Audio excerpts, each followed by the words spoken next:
Bom dia, meus amados irmãos da Igreja Presbiteriana de Sertãozinho. Nessa manhã já ensolarada, bonita, como os irmãos já podem ver aí fora de suas casas, estamos com a transmissão aqui da igreja, onde nos preparamos para poder trazer para os irmãos mais uma EBD com a graça e a misericórdia de Cristo Jesus. Meus queridos irmãos, eu quero, antes de iniciar nossa EBD, em tom de lamento, dizer algumas coisas. Primeiro, o lamento de hoje, apesar que não vamos estudar sobre lamentações. O primeiro lamento é que nós não conseguimos realizar o nosso encontro do 1º de maio. Infelizmente, nós tivemos ainda a extensão da proibição de qualquer tipo de reunião e também, mesmo que fosse permitido, sem que houvesse uma direção para o tratamento ou cura do coronavírus, possivelmente nós não teríamos liberdade para poder ainda fazer esse tipo de reunião. Segundo lugar, nós queremos fazer um apelo aos irmãos que participem das atividades online da igreja. Agora nós temos a Escola Bíblica Dominical pela manhã e nós combinamos com os jovens da seguinte forma: eu gravo para que toda a igreja possa participar, uma EBD, ainda nesse processo de adaptação. Já combinei com o professor dos jovens em que ele começa uma classe no Zoom às 10 horas da manhã. Já também passei informação ao presbítero Altair para que ele prepare aula agora para os alunos da classe dele, os pré-adolescentes. A nossa irmã Sara tem passado atividades nos grupos dos pais para que possam desenvolver com os seus filhos. Então já estamos aí começando a ter uma certa direção, um certo norte com relação às atividades que, infelizmente, da igreja deverão continuar online ainda por mais um mês ou mais, nós não sabemos. Quero também falar aos jovens, e eu quero que os pais mostrem e incentivem os jovens, se for preciso, depois nesse vídeo, porque ele fica na rede, fique disponível, que assistam às transmissões dos jovens, que acontece todo sábado, às 20 horas, e as EBDs também dos jovens. Tá certo que nós temos uma transmissão às vezes para uma família toda, mas eu não tenho visto muitos jovens, e daqui a pouco eu vou começar a colocar o nome deles para oração, para destravar a internet, só se for problema de internet, alguma coisa do tipo. O que talvez não seja, porque a grande maioria eu sei que tem conexão porque fica postando vídeos no Facebook. Então, essa não é a desculpa. Então, quero desafiar você que continue assistindo, vendo os estudos, as transmissões que estão sendo feitos nesse momento por via das redes sociais, YouTube e Facebook em especial, que nós estamos trabalhando nesse momento. Eu quero também agradecer já desde pronto a prontidão de irmãos que têm se disposto a nos ajudar em alguns momentos nos bastidores. Hoje nós temos a presença do Juan e da Melissa. Juan e Melissa, eles já estão frequentando conosco há um tempo. Eles só não foram apresentados à igreja por conta desse problema da pandemia. Eles vieram da igreja presbiteriana de Batatais, do pastor Wagner, e agora estão aqui conosco. E eles também gostam de louvar e engrandecer ao nosso Deus. Então, eles vão cantar agora pela manhã uma música e à noite também eles vão participar do culto de adoração ao nosso Deus.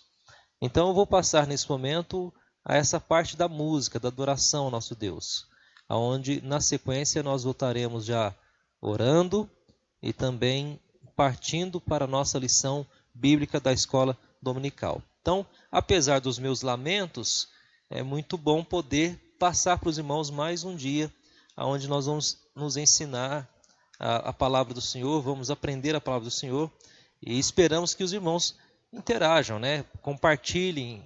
Quanto mais você compartilhar, e eu percebo que há pouco engajamento dos irmãos da nossa igreja em compartilhar algumas circunstâncias dos vídeos da própria igreja nossa, porque eu tenho um controle lá no YouTube e também no Facebook, eu vejo quantas pessoas compartilharam, quando foi que assistiram, quem que assistiu, então eu tenho um certo controle. E vários vídeos, lá tem 2, 3 compartilhamentos só. Poucas pessoas, mais pessoas poderiam estar compartilhando as transmissões da nossa própria igreja. Nós temos que mostrar que amamos ao Senhor, até mesmo nesse período de pandemia. Ok, meus irmãos? Vamos ouvir então essa música cantada e trazida pelos nossos irmãos, que vem dizer me derramar, e é isso que nós queremos, nos derramar diante do Senhor nessa manhã.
Amém.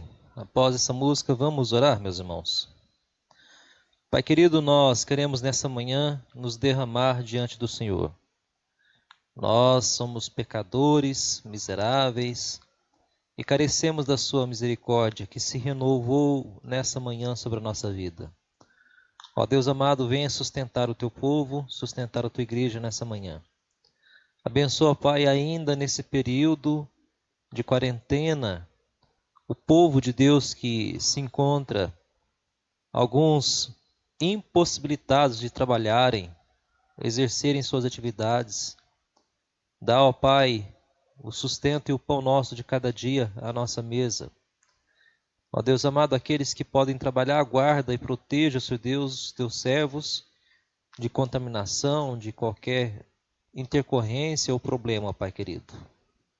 Ó Pai querido, nós também ainda não podemos estar na casa do Senhor. Nós amamos estar na sua casa, mas não podemos com todos os irmãos por conta desse período. Ó Deus amado, nós rogamos ao Senhor, ó Pai, que nos auxilie, nos fortalecendo, para que a nossa fé não esmoreça, para que irmãos não venham a se isolarem mais e mais nesse período, mas que possamos confiar na sua provisão e na sua graça. Cuida de nós, ó Pai querido, nos fortaleça para a glória e louvor do teu santo nome. É o que pedimos nessa manhã, nos instrua, nos ensine, para que possamos, ó Pai, bendizer ao Senhor de todo o nosso coração. Assim rogamos, ó Pai querido, em nome de Cristo Jesus, suplicando, ó Pai, o auxílio, a direção e, sobretudo, o controle do Senhor em nossas mãos. Em nome dele, nós assim oramos, agradecidos. Amém. Amém. Queridos, hoje nós vamos começar uma lição. Eu tenho tentado manter o ritmo da igreja. E dessa vez nós vamos continuar com o ritmo e temos estudado na classe dos jovens. A minha revista já está um pouco surrada. A revista é tudo sobre Jesus, né? Cristo revelado e anunciado no Antigo Testamento. É uma revista da nossa editora Cultura Cristã, ao qual nós sempre estudamos, e é um privilégio poder contar com material de apoio tão importante como esse da nossa igreja. E hoje nós vamos entrar na lição de número 8 dessa revista, onde vai tratar sobre o marido pactual. Esse marido pactual, ele está em Cantares, ou Cântico dos Cânticos, como nós assim conhecemos. Então hoje nós vamos falar sobre Cristo a partir do livro do Cântico dos Cânticos. E nós vamos passar algumas informações para os irmãos, uma perspectiva do que se trata esse livro, e tem a ver com a nossa lição da escola dominical da classe dos adultos da nossa igreja. Mas isso não quer dizer que os jovens e até adolescentes já não possam se aprofundar e se aperceber dessa maravilha que é a palavra do Senhor, nosso Deus, o Criador dos céus e da terra. Agora nós vamos então passar para esse estudo no livro de Cantares, e eu peço que você abra a sua Bíblia, né? Deixe ela já aberta em Cantares, porque possivelmente nós vamos ler aí a partir do capítulo 2 alguns versículos. Então, esse livro de Cantares, nós temos uma visão geral, primeiro, do autor, porque é um pouco desconhecido o seu propósito. É pouco desconhecido o autor dele, mas o propósito dele é celebrar a bênção do amor romântico entre marido e esposa. Então o autor, ele em geral é colocado como desconhecido, mas é aceito como de fato fosse escrito por Salomão. Há algumas dúvidas entre os pesquisadores se de fato foi Salomão ou não. Pode ter sido alguém que escreveu para Salomão, ou falando de uma situação da vida de Salomão, mas a questão é que geralmente nós o colocamos como cânticos dos cânticos ou cânticos de Salomão, e não há nenhum problema e nenhum erro nisso, mas bater o martelo, geralmente os escritores não batem, eles colocam como um autor meio que desconhecido. Vai celebrar o propósito dele e é a bênção de um amor romântico entre o marido e a esposa, e nós faremos essa relação, mas também a relação entre Cristo e a sua noiva, que é a igreja, que somos nós. A data escrita foi em mais ou menos 960, 931 a.C., ou seja, quase 1000 anos antes de Cristo, já pré-anunciando aquele que viria e tomaria a igreja como sua noiva. Algumas verdades contidas nesse livro é que Deus concedeu amor romântico entre marido e esposa como um maravilhoso presente. Aqui já serve um pouco para os casais. O amor entre marido e mulher não tem que ser bruto, não tem que ser indiferente, não deve ser exclusivista ou individualista para ele próprio, mas agora o amor marido e esposa, é ele em prol da outra, é ela em prol do outro. Então Deus concedeu esse amor romântico, de sacrifício, que é uma figura que é usada inclusive no Novo Testamento. Homens e mulheres, nos laços do casamento, devem deleitar-se um com o outro emocionalmente e também fisicamente. Nós, na igreja, nos encontros de casais, sempre tentamos tratar desses aspectos, né, da relação marido e mulher, onde homens e mulheres, um casamento monogâmico, heterossexual, onde eles se deleitam emocional e fisicamente. Esse é o casamento bíblico. O que os homens inventam é coisa que os homens inventam, mas biblicamente é esse casamento de laços romântico, de deleite, tanto emocional como fisicamente. Pelo menos é assim que deve ser, apesar do pecado que permeia a nossa relação conjugal, e ela às vezes é um pouco tensa, é um pouco difícil, mas é assim que nós devemos cuidar uns dos outros. A expressão cântico dos cânticos significa o melhor de todos os cânticos. Ela aparece, assim como aparece a expressão Rei dos Reis, é também o cântico dos cânticos.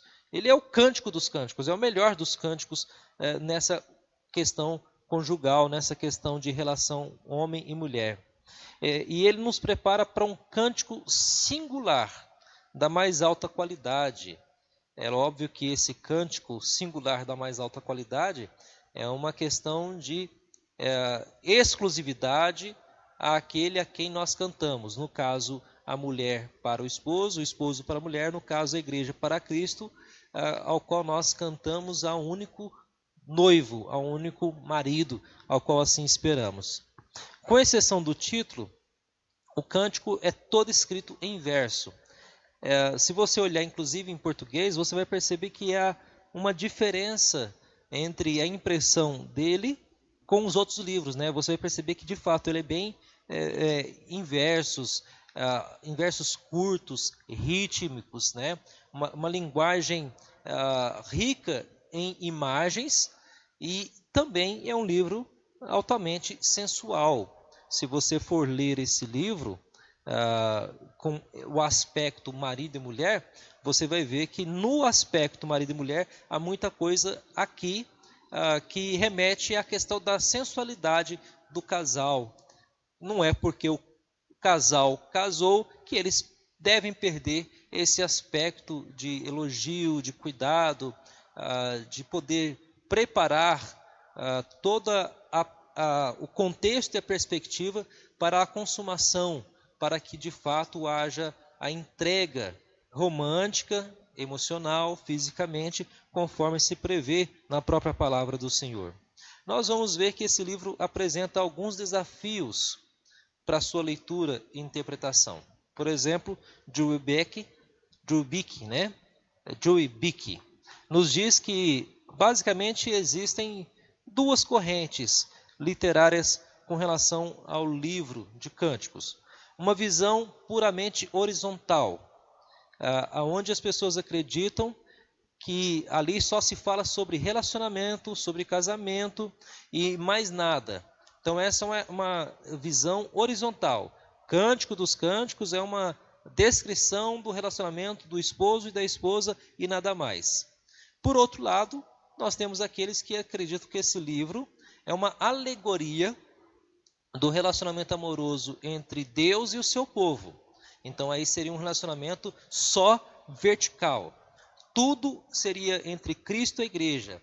Não existiria assim uma orientação a um relacionamento matrimonial. Aquilo ali é tudo uma linguagem figurada. Nós não entendemos que seja só isso, ou só horizontal ou só vertical. Nós entendemos que as duas coisas podem acontecer dentro do mesmo livro.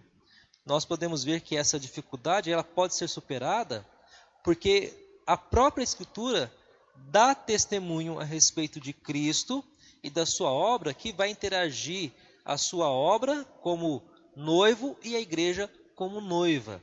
Então essa relação ela pode ser tanto horizontal como vertical. Ela pode ser interpretada tanto na relação que nós devemos ter uns com os outros enquanto casados, e também na relação que a igreja e Cristo têm também, porque Ele é o Senhor da nossa vida.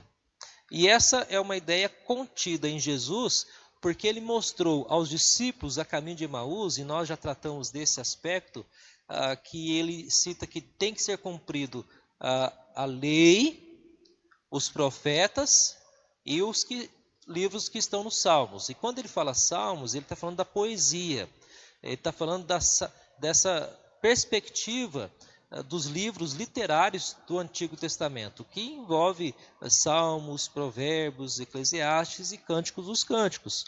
Então, quando Cristo fala que tudo tinha que ser cumprido, entendemos também que Cântico dos Cânticos fazia parte desse contexto, fazia parte da Bíblia hebraica, separado em 3 grandes blocos, o qual, por consequência, também então aqui nós temos a referência a Cristo Jesus. De forma, e aí eu quero que você veja, que mesmo que o livro relate o relacionamento entre o homem e a sua amada, e ele apresenta instrução sobre isso, como deve ser o relacionamento conjugal, esse livro também é um livro a respeito do relacionamento entre Cristo e a sua igreja amada. Então essa é a primeira relação que nós fazemos com o livro dos Cânticos dos Cânticos, ou Cantares em algumas traduções. Ou seja, ele apresenta tanto uma relação conjugal, o homem e a mulher, o homem e a sua esposa, a esposa e seu marido, assim como também o relacionamento entre Cristo e a igreja e o próprio Cristo em certo aspecto. Por isso que Paulo, em Efésios, no capítulo 5, ele utiliza desse recurso alegórico entre o homem e sua mulher e Cristo e sua igreja. Paulo, no capítulo 5 de Efésios, irmãos se lembram, ele vem falar da relação onde o marido deve amar a sua esposa, assim como Cristo amou a sua igreja, inclusive dando a sua vida por ela. Ou seja, essa relação, ela não é forçar a barra, não é forçar o texto, não é dizer o que não está no texto, porque o texto ele vai trazer essa ideia de fato. O relacionamento homem-mulher, mas também o relacionamento de Cristo com a sua igreja. Por essa razão, nós podemos enxergar nesse livro toda a glória, toda a beleza do relacionamento que por pura e livre graça, Deus em Cristo estabeleceu conosco. Aliás, a gente vai trabalhar esse aspecto da graça, que é livre e que Ele quis se relacionar conosco, e nós precisamos aguardar esse Senhor, o Criador da nossa vida. O meu amado, né, é meu. Essa é uma expressão que você vai achar aí no capítulo 2, versículo 16. Ele diz assim: o meu amado é meu e eu sou dele. E eu quero pegar essa primeira parte, o meu amado é meu. Do que se trata? Se trata de sentimentos mais do que de fatos objetivos. É daquilo que nós sentimos. É igual casamento, né? Tem algumas pessoas que amam outras ou se apaixonam por outras e você não consegue achar um fato objetivo. Porque às vezes, se você for analisar todos os defeitos de alguém, você nunca vai se apaixonar. Por isso que a lista, às vezes, de exigência de algumas pessoas, elas têm que ser mais realistas do que, às vezes, conto de fada, né? Tem muitas meninas que ficam criando uma lista enorme de qualidades que o futuro marido deve ter. E ele vai ter um punhado de defeito. O que ele tem que ter como qualidade principal é se ele ama a Cristo Jesus de todo o coração. Os outros defeitos, eles podem ser moldados a partir desse princípio de que ele ama a Deus, ama a Cristo sobre todas as coisas, acima de todas as coisas. Essa é uma coisa que não pode negociar. Mas se ele coloca roupa, se ele deixa o sapato, isso pode ser domado. Você pode domesticar, né, o seu namorado futuramente, assim como muitas esposas já domesticaram seus maridos e hoje eles ainda não conseguem fazer o que tem que fazer, é verdade. Mas eles já melhoraram bastante. E a ideia é mostrar que esse livro nem sempre vai falar de um fato objetivo, mas vai falar de sentimento. É igual a igreja, às vezes nós não conseguimos só ter fatos objetivos, o porquê que nós nos reunimos, porquê que nós celebramos, é um sentimento que está dentro de nós e que nós não conseguimos calar esse sentimento, calar essa sensação de, por exemplo, nesse período, não estar na casa de Deus. É um sentimento desolador ao nosso coração. Nós gostaríamos de estar na presença do Senhor. Nós temos um exemplo no livro dos Cânticos, né, em que o cântico não está preocupado em mencionar se a jovem, lá do capítulo 6, era ou não perfeita ou única. Se você for lá no capítulo 6, versículo 9, ele fala assim, olha assim, mais uma só é minha pomba, a minha imaculada, né? De sua mãe, a única, a predileta daquela que deu à luz. Viram as donzelas e lhe chamaram ditosa, viram as rainhas, concubinas e a louvaram. As palavras não era para provar se de fato X mais Y ou por foto, essa mulher era muito bonita. Não é isso que ele está querendo provar, que ela era perfeita. Ele só está dizendo que a afeição desse jovem por ela é algo de uma profundidade, um sentimento tão grande que não é nada mais, nada menos do que isso. Não é nada muito objetivo. É mais a questão do sentimento dele para com ela. Nós vamos ver que esse escrito é uma rapsódia, né? Essa expressão rapsódia é justamente trechos de poemas, uma efusão de palavras, de sentimento, em que as pessoas experimentam o mais profundo senso de amor pelo outro, apesar de suas dores, apesar dos prazeres que tudo isso proporciona. Ou seja, é como uma efusão de um poema declarado por pessoas que de fato sabem assim o fazer. Eu não sei fazer declarações de poemas, eu posso até ler aqui algumas questões de poemas da própria palavra do Senhor, mas é impressionante como você tem pessoas que conseguem descrever de forma poética algumas situações. Nós temos bons escritores, né, brasileiros que escrevem poesia, que tratam da poesia, algo muito bom, impressionante para a nossa vida. E nós vamos perceber, inclusive, que esses poemas alimentam música, alimentam palestras. Poema faz parte da nossa vida. Hoje talvez um pouco menos, né? Porque o homem hoje ele é menos dedicado a essas artes, à expressão, a mostrar de fato situações do dia a dia de forma poética. Mas o poema faz parte da nossa vida, a poesia faz parte da nossa vida. E por isso a declaração desse livro é: o meu amado é meu. É um livro para aqueles que desejam saber ou lembrar como Deus honrava o amor entre marido e a esposa. Deus honra o relacionamento marido e esposa. Deus honra o relacionamento do homem e da mulher.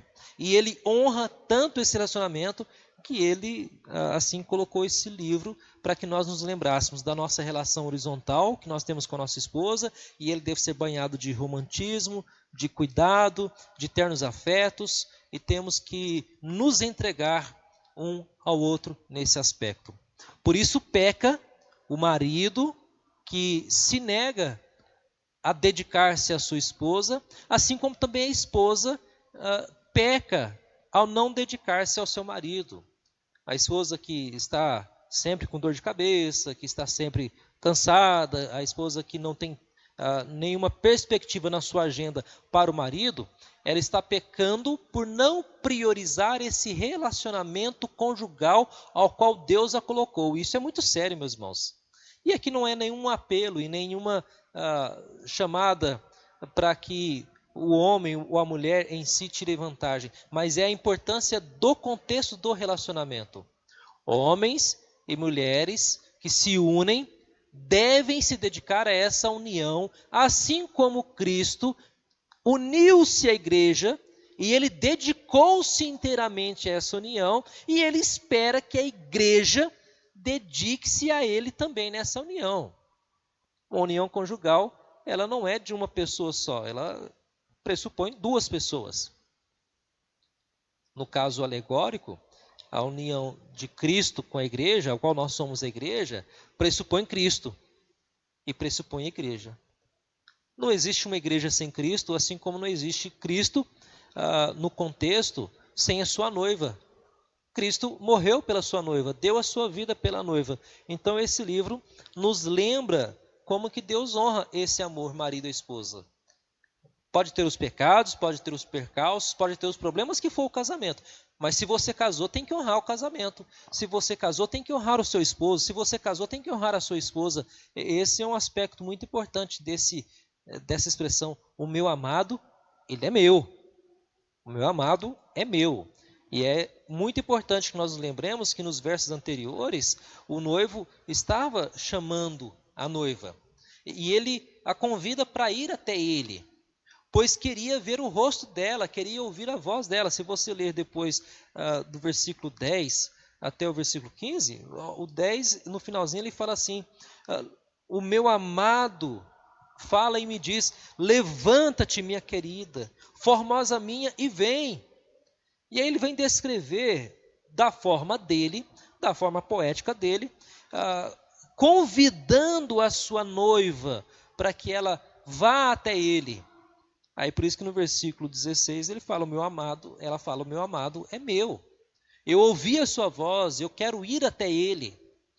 Por isso que a esposa, ao ouvir a voz do amado, a convidando, ela deve ir. Ela deve ceder ao convite. Vice-versa, quando a noiva, a esposa, convida também e tece elogios, o esposo não deve ser alguém insensível, deve também se render aos encantos da própria esposa. Ele diz, a tua voz é doce, o teu rosto é amável. Né? Olha que maravilha você pegar e acordar pela manhã com a sua esposa e dizer isso, olha, tua voz é doce, o teu rosto é amável. E aí vem a expressão de que de fato nós queremos o bem um do outro. O noivo fez uma aliança com a sua noiva. E essa aliança deve ser cumprida por nós, custe o tempo que tivermos que cumprir, o tempo que tivermos que cumprir, o tempo que estamos casados, não importa se faz 3 meses, se faz 1 ano, se faz 9 meses, se faz 10, se faz 20 anos. E aí que é o problema, às vezes, com o passar do tempo, a gente vai esquecendo que nós temos uma aliança e que temos que cuidar da nossa família no contexto primário dela, a esposa e o esposo. Há uma distorção às vezes, famílias que perderam esse foco, porque elas só se dedicaram a outras coisas, a carreira, a trabalho, a questão até mesmo da própria saúde, às vezes. Às vezes nós não temos tempo para poder deleitar-se no braço dos nossos queridos, né, do esposo e da esposa, e nos deleitamos nos braços dos remédios, né? Dedicamos mais tempo a isso do que de fato ao casamento, muitas vezes, ao trabalho do que ao casamento, às atividades prazerosas do que ao casamento. Alguma coisa se perde no meio do caminho, ao qual as pessoas perderam o senso de compromisso que nós devemos ter dentro da nossa fidelidade conjugal. E aí vem a questão. Casamento não é fácil, casamento é difícil, casamento vai ter problema, vai ter dificuldade, mas se você casou por empolgação, agora tem que arcar com as consequências. Se você casou sabendo que tudo isso poderia acontecer, arque com as consequências, faz parte da vida. Você vai ter que lidar com várias situações da vida. É lógico que existem algumas situações que são insustentáveis, e a Bíblia vai dar quais são essas razões insustentáveis, que não é alvo do nosso estudo de hoje. O meu alvo é dizer para você que casamento, que vida conjugal é algo importantíssimo, porque é inclusive usado por analogia para a relação de Cristo com a própria igreja. E nesse aspecto, você vai ver que essa aliança, ela não é parcial. Ela é completa. A relação aqui de Cantares, de Cântico dos Cânticos, vai mostrar que é entre ele e ela, eu sou dele e ele é meu. Ou seja, não existe divisão de bens, não existe divisão de amor. Aqui é comunhão total, não existe comunhão parcial. Tudo que é dele é meu, tudo que é meu é dele. E nós fazemos essa divisão hoje, que é muito perigosa, casais que não dividem as mesmas contas, casais que parecem mais sócios do que de fato um casal. Você pagar e você paga aquilo. Se você não pagar, você que se vira. E aí fica aquela ideia de que o que eu tenho é um sócio ou uma sócia que me ajuda a pagar as contas. O casamento é muito mais do que isso. O casamento é uma comunhão total de vida, de afetos, de conta bancária, de tudo que nós temos. Geralmente não se envolve totalmente nesse aspecto aqueles que têm medo ou aqueles que não têm total segurança para poder lidar com alguma dificuldade no casamento. Mas nós confiamos no Senhor, nos casamos e temos esse convívio, nós devemos de fato entender que nós somos totalmente do outro e o outro é totalmente nosso. Aqui temos essa imagem, que é uma imagem do nosso relacionamento com Cristo. É isso que a graça invencível ou irresistível faz com que Cristo, ao ser oferecido no Evangelho, seja também de fato nosso. Deus, pela sua graça, Ele vai quebrar toda a resistência humana para dizer para nós que Ele nos amou de tal maneira que deu o seu Filho unigênito para morrer por cada um de nós. Essa é uma graça irresistível. Nós não resistimos a essa graça. As pessoas resistem ao Cristo apresentado no Evangelho. Eles dizem não a Jesus porque o pecado os escraviza e os prende. Nenhum pecador, por sua natureza, consegue perceber a beleza de Jesus, que é o nosso amado, que se entregou por nós, o qual nós devemos também nos entregar a Ele. A graça que nos liberta, nos faz enxergar a beleza de Cristo. É a graça que faz com que homens percebam o quanto Ele, o nosso Deus, é totalmente desejável. Essa é a relação. Assim como no casamento, o marido e a esposa é totalmente desejável, assim também Cristo. Ele se torna desejável quando os nossos olhos são abertos para a sua beleza.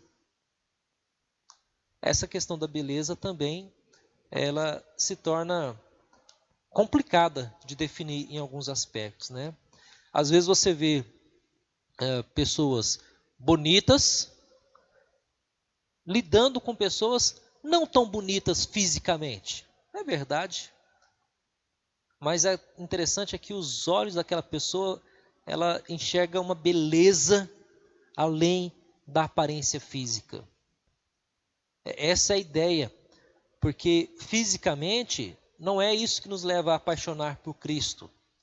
O que nos leva a apaixonar totalmente a nossa vida, a amar a Cristo, é enxergar a beleza da sua graça, que mesmo Ele sendo Rei, mesmo Ele sendo Deus, Ele veio a nosso encontro, deu a sua vida por nós, Ele se entregou por nós, Ele se deu por nós, para que nós pudéssemos também ter uma contrapartida, uma resposta a essa doação que Ele deu total à igreja. Assim como é o casamento, meus irmãos. O casamento é doação total para o casamento. Você tem que dar de tudo para o casamento dar certo. Você tem que fazer todo o esforço. Você tem que ir além da sua vontade para que as coisas aconteçam, para que as coisas deem certo no casamento. Porque se você for só até onde sua vontade quer, ela vai muito pouco, porque nós desistimos com muita facilidade das coisas.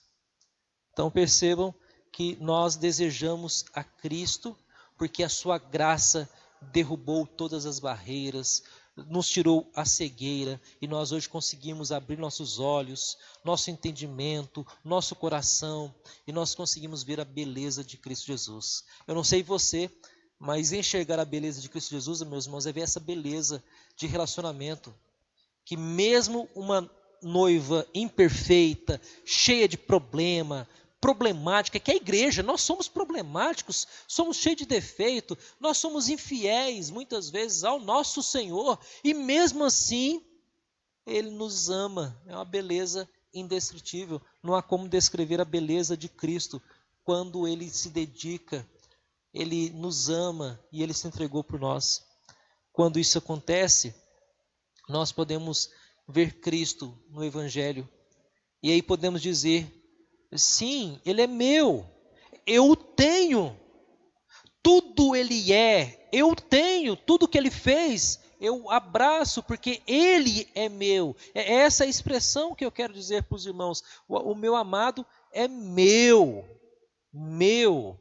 Matthew Henry, ele diz o seguinte, é o privilégio indescritível dos crentes fiéis, o fato de que Cristo é deles.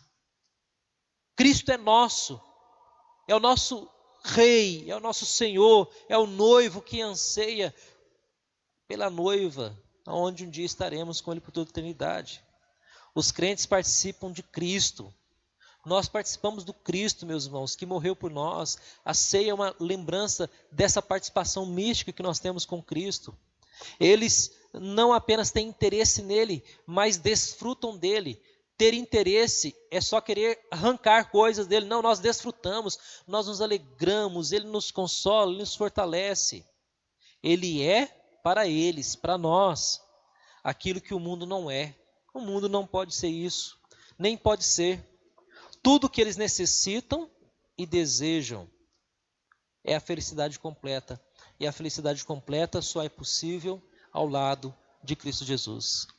Por que as pessoas se casam? Porque elas querem ser felizes também. Por que jovens querem arrumar uma namorada? É porque isso traz felicidade, eles querem ser felizes e querem ter uma felicidade completa.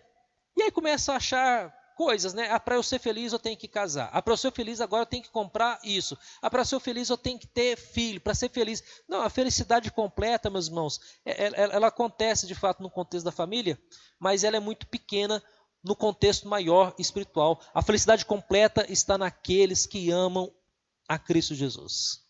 Aqueles que se dedicam a Cristo Jesus. Cristo, ele é totalmente desejável aos olhos da fé, assim como no casamento. A esposa é totalmente desejável, o esposo é totalmente desejável, mas tem que ser, né?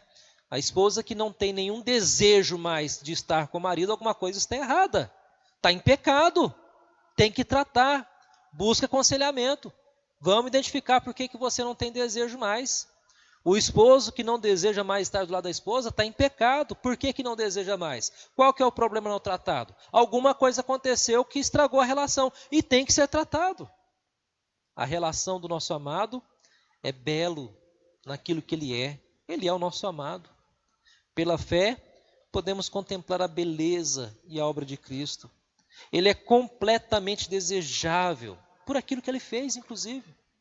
Ele morreu por você na cruz do Calvário e ele é desejável por aquilo que ele fez. Assim como no casamento, aquilo que o esposo, a esposa faz, o torna também desejável. É um bom esposo, é uma boa esposa, é um bom marido, é um bom pai, uma boa mãe, é uma boa esposa. Tudo isso, tudo que fazemos, faz parte da questão de sermos desejáveis. Eu quero estar perto. Me fez lembrar daquela música, perto quero estar. De fato, nós queremos estar perto de quem nos faz bem. Cristo nos faz muito bem. Assim como também Cantares vem falar que a relação marido e mulher é algo que deve fazer muito bem à nossa relação.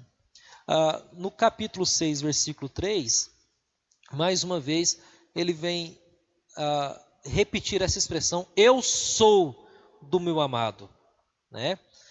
O amado não apenas se entregou à amada, mas ele também a chama para ir até ele, para que ela o siga.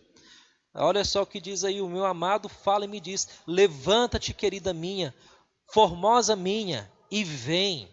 A ideia aqui não é só a questão de eu ser do meu amado, de eu ser do meu marido, como diz aqui, o meu amado é meu, mas também eu sou desse meu amado. Ou seja, eu sou dele também. E é aí que vem a questão, o amado não apenas vem e se entrega, mas agora ele fala assim, levanta e me segue. Isso é peculiar. Inicialmente, é interessante que a noiva, aqui em Cantares, não atendeu ao chamado do seu noivo. Ela se demorou.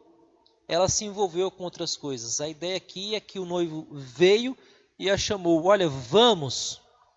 E ela pensou assim, não, ele me ama. E ela não foi, ela se envolveu com outras coisas. Ela foi costurar, ela foi limpar a casa, ela foi fazer isso, foi fazer aquilo. E inicialmente a noiva não achou. Aí o capítulo 3, versículo 1 fala assim, olha, de noite no meu leito busquei o amado da minha alma, busquei e não o achei. Ou seja, chegou um momento em que ela também foi procurar, mas não encontrou. Lógico que podemos fazer algumas relações aqui com a igreja. Cristo nos chama, mas às vezes nós não respondemos a esse chamado, nós nos envolvemos com outras atividades. Estamos preocupados com a carreira, estamos preocupados com o estudo, estamos preocupados com a nossa forma física e não buscamos a Deus de todo o coração. E aí vem a questão, quando nós o procuramos, apesar dele ser nosso amado, nós podemos não achá-lo. E isso é muito triste e preocupante, não achar o nosso amado. Ele vem falar aqui que não basta você ser posse, parar na posse de Cristo. Não basta você se batizar na igreja, por exemplo. Você precisa se levantar e fazer o que Cristo mandou você fazer. A ideia aqui é que não adianta você assinar um papel de casamento, uma certidão de casamento, e dizer assim, agora ele é meu marido e ela é minha esposa. Se na prática, na sua casa, isso não acontece, está errado. Você não está seguindo.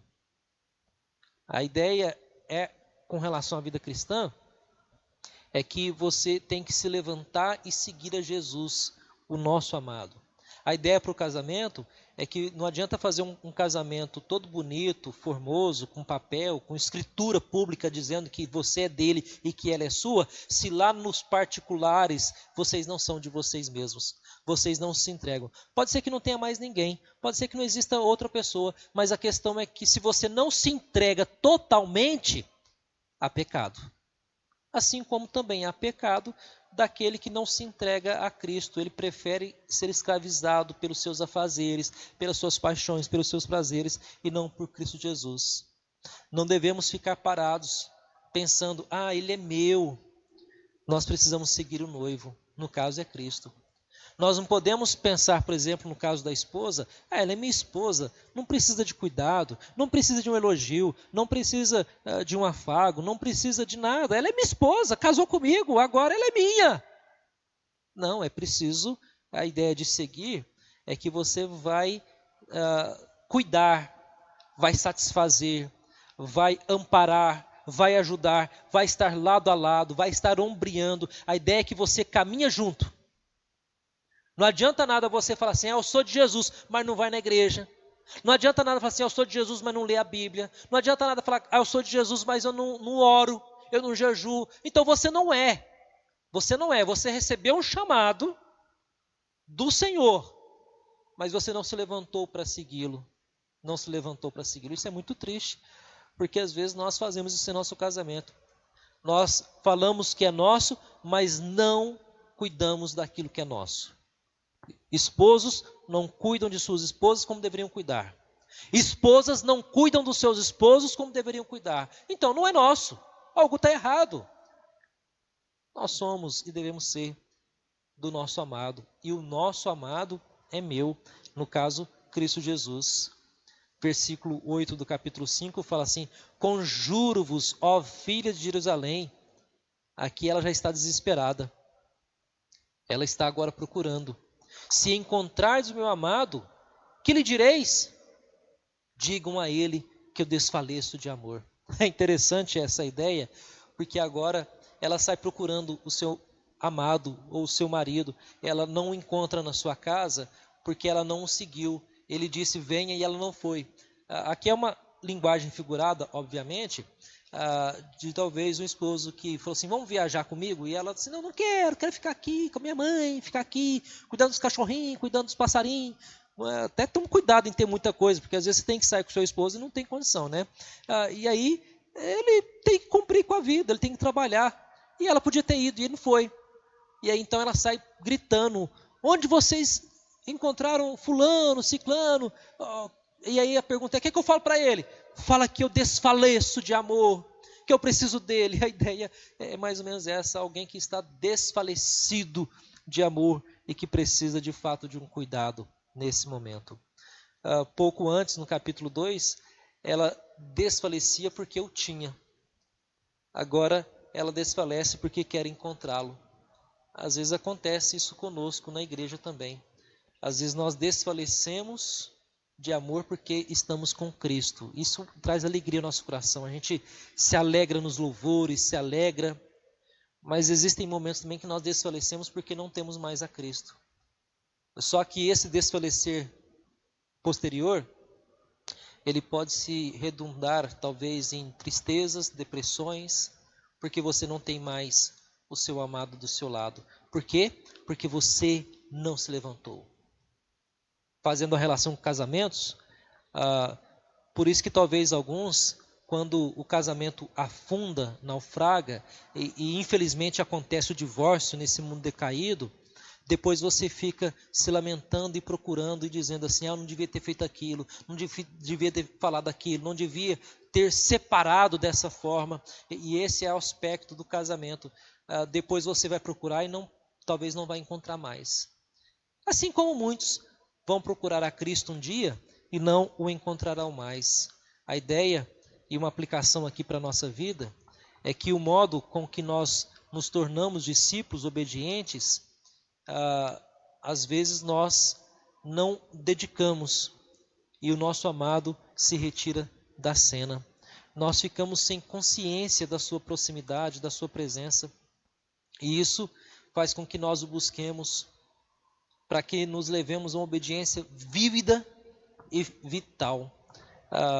Em alguns slides aí houve talvez uma tampou um pouquinho, mas é porque houve só uma diferença na configuração. Mas a ideia, meus irmãos, é que nós devemos obedecer, nós devemos clamar ao Senhor. Diria que esse período de reuniões nos templos, igreja, em casa, é um tempo que Deus tirou de nós. O nosso amado se retirou de nós nesse período. Algo que nós amávamos fazer, mas não dávamos importância. Reunião na igreja, reunião em casa. Não damos muita importância a isso ainda, talvez hoje. Talvez não mude, mas é um alerta. Deus retirou de nós algo que nós gostamos de fazer, ou que amávamos fazer, para que nós possamos desejar ainda mais estar reunido com a igreja, se alegrar com o noivo, que é Cristo Jesus. Quer uma lição importante nessa manhã? Lembre-se e pense que Deus tirou de nós esse privilégio da reunião comunitária para mostrar o quanto nós, como igreja, estamos desvalorizando esse encontro com Ele. Nosso encontro com Ele é frio às vezes, parece velório, já falei isso na igreja várias vezes, parece que o povo está cantando para morto. Nosso encontro com Ele às vezes é ríspido, não nos dedicamos, não nos entregamos totalmente a Ele. O Senhor nos retirou da sua casa para mostrar a nós a importância de estarmos na presença dEle em adoração e comunhão. Pense nisso. A ideia de Cantares é isso. O marido se afastou. Ele se retirou. E agora a esposa está correndo atrás. Cadê meu marido? Cadê meu amado? Fale para ele que eu desfaleço de amor. Deus nos tirou agora do templo. E agora a gente está dizendo, ai, que saudade da igreja, que saudade dos irmãos, que saudade. Ótimo, isso é muito bom. Significa que ele se retirou estrategicamente para mostrar a importância das reuniões em casa, na igreja, das comunhões que nós temos que ter uns com os outros. Agora, se você não aprender isso apesar disso, aí talvez você não ame o seu amado como deveria amar. Se você não busca o seu amado quando ele se ausenta, talvez você não o ame de fato como deveria amar. O texto fala que mesmo com esse amado tendo saído de perto da sua amada, ele tem saudades. Capítulo 7:10 fala assim, eu sou do meu amado e ele tem saudades de mim. Na versão corrigida fala assim, eu sou do meu amado e ele me tem afeição. A ideia é que mesmo que o marido não estivesse, ele a amava ainda, ele tinha afeição por ela, ele tem saudade por ela. O objetivo é saber que o nosso amado, que é Cristo, mesmo quando ele se ausenta, ele nos ama, porque a sua ausência é para nos ensinar que nós devemos amá-lo de todo o coração. E um dia nos encontraremos com esse noivo. Aqui tem um detalhe interessante, que esse encontro não é forçado. Assim como o casamento, não tem como forçar um casamento, forçar o amor. O amor tem que seguir o curso natural. E a consumação virá no seu tempo, no tempo oportuno. A questão de namoro, não adianta forçar a namorar com alguém que não ama, que não quer. Não adianta. Tem que seguir um curso natural. E vai chegar um tempo da consumação. Um dia vai ter o casamento. Da mesma forma, um dia Cristo voltará para buscar a sua igreja. Algumas aplicações finais para encerrarmos nossa aula. Em muitos aspectos, o livro é um livro realista sobre o amor. O autor sabia como a espera pelo casamento pode ser difícil. É uma realidade, é difícil esperar às vezes pelo casamento. Mas eu digo aos jovens, tenham paciência, continue esperando. Busque alguém no Senhor. Mas cuidado com listas exageradas de perfeccionismo, de olhos translúcidos, cabelos reluzentes, né? Com corpo X tal. Não, o mais importante é se a pessoa ama ou não ao Senhor de todo o coração. Isso é muito importante. Desde a questão da preparação até o casamento tem muito problema, irmãos. Casamento às vezes tem intromissão de parente, tem luta que ocorre dentro do casal, é dificuldade para estabelecer um relacionamento, às vezes tem separação, às vezes tem hostilidade. Casamento não é fácil, é difícil. Mas nós devemos entender que casamento não é a mesma coisa desde o Éden. O mundo caído, onde o amor é deturpado, e nosso casamento é marcado também pela dor. A relação agora é mais difícil. Percebam que a relação de Adão e Eva com Deus era tranquila, pacífica e harmoniosa. Até que veio o pecado. E essa comunhão passou a ser muito perturbadora. A ideia, meus irmãos, é que casamento é assim. Sem Cristo, a nossa comunhão é perturbadora. É somente em Cristo que nós podemos ter, de fato, segurança e vida conjugal segura na graça do nosso bom Deus. Nós vamos perceber que essa comunhão ela é ampla, é magnífica, e nós precisamos cuidar dela de todo o nosso coração. Quero passar aqui para os irmãos, inclusive, aqui só para a gente poder pegar aqui a letra, no finalzinho do nosso estudo, que há pelo menos 3 dimensões centrais que orientam os leitores sobre a natureza do seu compromisso: autoentrega, desejo e compromisso. Você se autoentrega para Cristo, você deseja Cristo e você tem compromisso com Ele. Até nesse tempo de pandemia, você continua amando o Senhor, tendo compromisso com Ele, porque o Senhor se retirou e deixou com que isso acontecesse para retirar as pessoas do templo, para mostrar que a maior relação não é com o templo, a relação é com Ele. Mas Ele quer dizer que também que o templo é importante, a comunhão é importante, e você tem desejo de estar de novo na casa do Senhor. A questão é, você tem compromisso com essa igreja também depois? É igual casamento. O casamento é autoentrega. O marido tem que autoentregar-se para a esposa tem que autoentregar-se para o marido. Tem desejo e tem compromisso.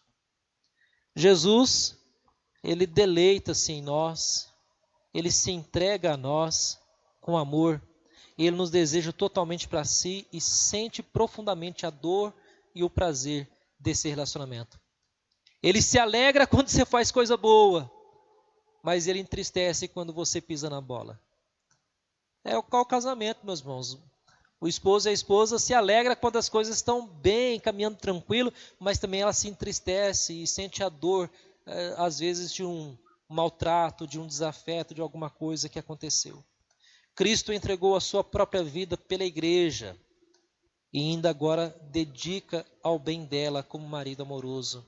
Cristo cuida da igreja. Cristo não só morreu pela igreja, mas Ele continua intercedendo pela igreja, Ele continua amparando a igreja, e cremos que Cristo vai cuidar de nós nesse período da pandemia. A igreja depende de Cristo para ter proteção e afeição. Ela o honra pelo seu maravilhoso cuidado e busca sua glória todos os dias. Tanto Cristo como a igreja anseiam pelo dia da sua união final. Ou seja, nós queremos um dia participar das bodas do Cordeiro, onde Cristo leva a sua igreja em definitivo para o céu. Termino com esse texto de Apocalipse que diz: alegremo-nos, exultemos e demo-lhes a glória, porque são chegadas as bodas do Cordeiro, cuja esposa a si mesmo já se ataviou, pois lhe foi dado vestir de linho finíssimo, resplandecendo de puro, porque o linho finíssimo são os atos de justiça dos santos. Então me falou o anjo e escreve: bem-aventurado aqueles que são chamados à ceia das bodas do Cordeiro. E acrescentou: são estas as verdadeiras palavras de Deus. Meus queridos irmãos, nós terminamos com essa expectativa de que um dia estaremos com o nosso noivo por toda eternidade. Ele fisicamente se retirou da igreja e nós devemos ansiá-lo, devemos procurá-lo e falar assim: onde está o meu amado? Onde está o meu Jesus? E dizer assim: porque eu tenho desejo, eu anseio, eu tenho saudade, eu tenho afeição do meu Jesus. Você tem afeição por Jesus nessa manhã? Você tem afeição pelo seu Salvador? Assim como Cristo entregou-se pela igreja e ele diz o seguinte: agora vem e me segue. Nós não podemos ficar sentados achando que porque ele nos chamou, ele vai ficar ali parado. Ele continua e nós precisamos levantar e segui-lo. Igual casamento. Casamento, o marido e a esposa têm que caminhar junto. O esposo não pode ir para frente e deixar a esposa não pode ir e deixar o marido. Não é questão de mudança não, é questão de vida. O esposo e a esposa é uma representação da igreja e de Cristo. Meus irmãos, se essa é uma representação magnífica que Cristo usou para a igreja, significa que o casamento tem uma grande importância no contexto da aliança de Deus com o seu povo. Não menospreze o seu casamento, não menospreze a sua relação conjugal.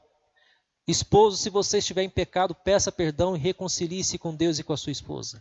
Esposa, se você estiver em pecado, peça perdão, reconcilie-se com Deus e com o seu esposo. Pare de ficar fazendo joguinho, pare de ficar fazendo corpo mole, como se diz. Haja como esposo, haja como esposa. Casamento é mais do que pagar a conta.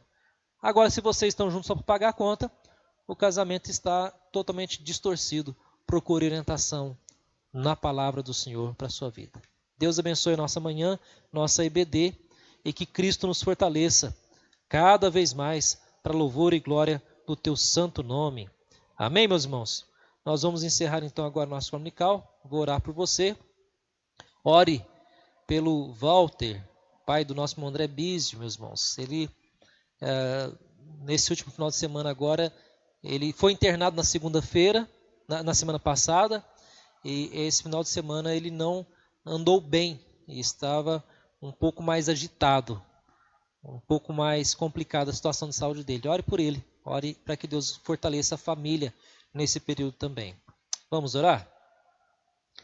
Pai querido, obrigado por essa manhã, obrigado ao Pai por essa escola dominical. Abençoe, ó Pai, os teus servos, nos fortaleça para a honra e louvor e glória do teu santo nome.